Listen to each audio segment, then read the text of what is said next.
राजपथ पलटि मृत्युपथ पादे पादे विपद बाजी लगुच लोकों जीवन मरण जनता पलटि जाजपुर जिला चंडीखोल डुबुरी को संजोग करुवा 53 नंबर जातीय राजपथ।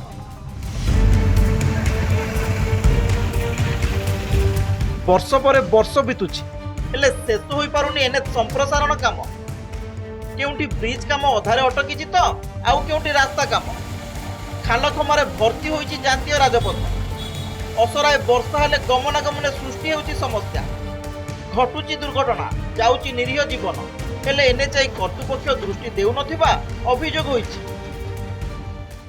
गुरुत्वपूर्ण रास्ता जे कि एठी हाईवा प्राय चलुचे एवं बड़ बड़ गाड़ी चलुची छोट गाड़ी माने ए जो खालटी पहे जे ब्रिज ऊपर प्राय सब बेले लोक माने एक्सीडेंट रो सम्मुखीन होउछन। एठी प्रशासनिक कोनोसी दृष्टि देउ नांती रास्ता जते शीघ्र काम माने जते शीघ्र भी कंप्लीट कर दे भलो 15 दिन भीतर दीटा लोकंकर एक्सीडेंट स्पॉट डेड हेजी भाबंतु लोक मानक जीवनटा केते सस्ता हे गलानी एठी। चंडीखोल टू कलिंगनगर जाइतिबा 53 नंबर जातीय राजपथ को गुरुत्व बहन करुछि।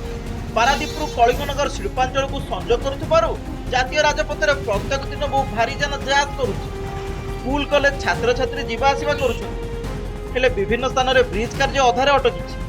पुराना रास्तार मरामती करा जाउ समस्यार समाधान पाई नेतांक ठारू आरंभ करी प्रशासन को जणाया परे भी फल शून्य। ए दिगरे राज्य सरकार विहित पदक्षेप नेबाकू दाबी होइछि।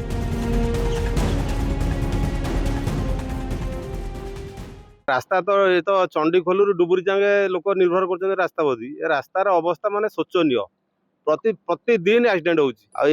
13-14 दिन तले गांगोरी पारे गोटे लोक भी मरला बड़हर परिवार बहुत दिन है रास्ता काम एमती पड़ रही गाड़ हो बहुत लोग आधार भी सम्मुखीन होती। रास्ता बहुत दिन है खाला खमड़ा हो रहा बहुत हाईवे गाड़ी पास होती तेणु बारंबार आम कर्तृपक्ष कहलुँ ये बहुत एक्सीडेंट भी होती आगुरी मरी जाइए दिन 2-3 जन मरी जाइए हाटटा एटा कभर करुच्ची तेणु ये निहाती एटा आवश्यक माने काम हवा दरकार।